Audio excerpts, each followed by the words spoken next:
천라역정 전번년 30일 허영의 시장.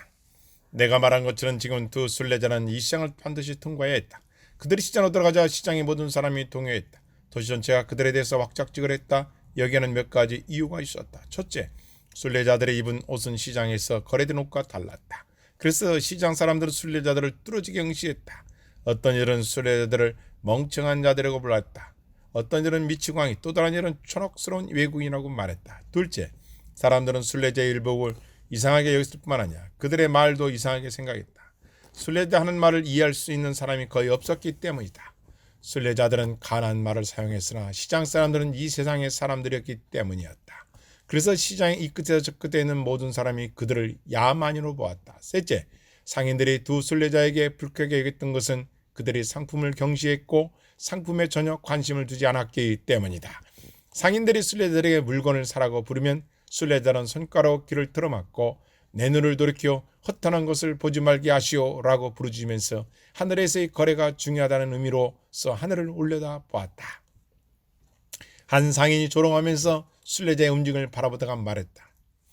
무엇을 사려고 합니까? 두 순례자는 그들을 진지하게 바라보면서 우리는 진리를 구하고 있습니다 라고 대답했다. 그러자 사람들은 두 순례자를 더 멸시했다.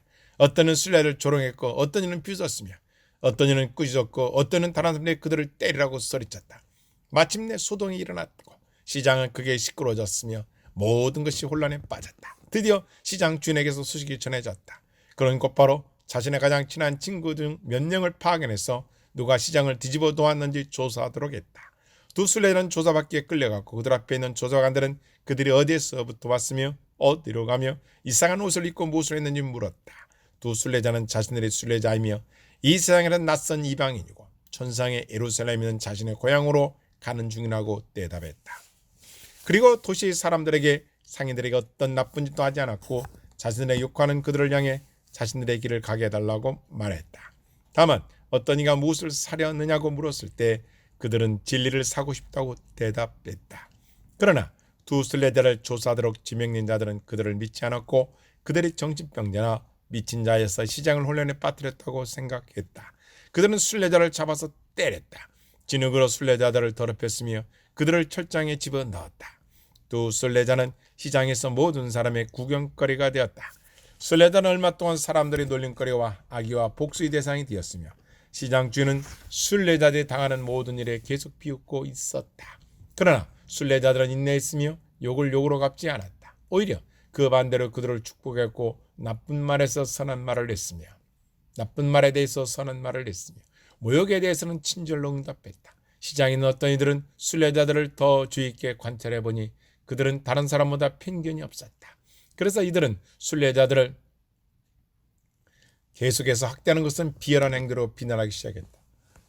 그러자 그들은 화를 내면서 그들도 철장 안에 있는 자들과 똑같이 나쁜 자들로 간주했다. 그리고 그들이 공무자였기 때문에 똑같은 처벌을 받아야 한다고 말하면서 그들을 향해 덤벼들었다. 다른 사람들은 순례자들이 조용하고 착실하며 누구에게도 해를 끼칠 의도가 없는 것으로 보았기 때문에 순례자들을 핍박하고 있는 시장의 상인들이 철장 속에 갇혀야 마땅하며 시장의 상인들이 형틀에 묻게 한다고 말했다. 양편에서 여러 말이 오고 후에 자신이 지혜롭고 착실하게 보이도록 행동했던 자들이 서로 주먹을 날리면서 싸웠고 상처를 입혔다. 그리고 불쌍한 두 순례자는 조사관들 앞으로 다시 끌려갔다. 그리고 방금 전 시장에서 일어난 소동에 대해 유죄 판결을 받았다.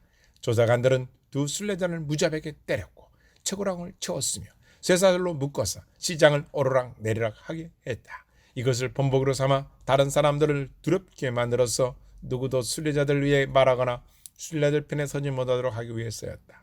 그러나 그리스장과 성신은 더 지혜롭게 처신했으며 그들 향해 쏟아지는 모욕과 수치를 온유함과 인내로서 받아들였다. 이런 그들의 행동은 소수의 사람들이 순례자의 편에 서도록 했고 이런 현상은 반대편 사람들을 더욱 화나게 했다. 순례자를 적대하는 사람들은 순례자를 죽이자고 결론을 내렸다. 그들은 순례자들이 소란을 피웠으며 시장 사람들을 혼돈에 빠뜨렸기 때문에 철장이나 형틀로는 부족하여 반드시 죽으면 한다면서 순례자들을 위협했다. 그들에게 추가적인 명령을 내리기 전까지 철장에 다시 가두라는 지시가 내려졌다. 그래서 순례자는 철장에 갇혔고 그들의 발은 대에 묶였다. 여기에 순례자는 자신들의 신실한 친구인 전도자에게서 들은 말을 다시 기억했다. 그리고 전도자가 그들에게 일어난 일에 대해서 말한 것을 생각하면서 순례자는 자신들이 가는 길과 고통을 더 확신하게 되었다. 또한 순례자들이 다가올 고통이 누구의 몫이 되더라도 그 고통을 받는 사람은 최고의 행복을 가지는 것이라며 하면서 서로 위로했다. 그리고 모든 것을 다스리시는 하나님의 최고의 지혜로운 처분에 자신들을 맡겼다. 그리고 달리 처분이 내려지기까지 자신들의 처한 상황에서 크게 만족하고 있었다.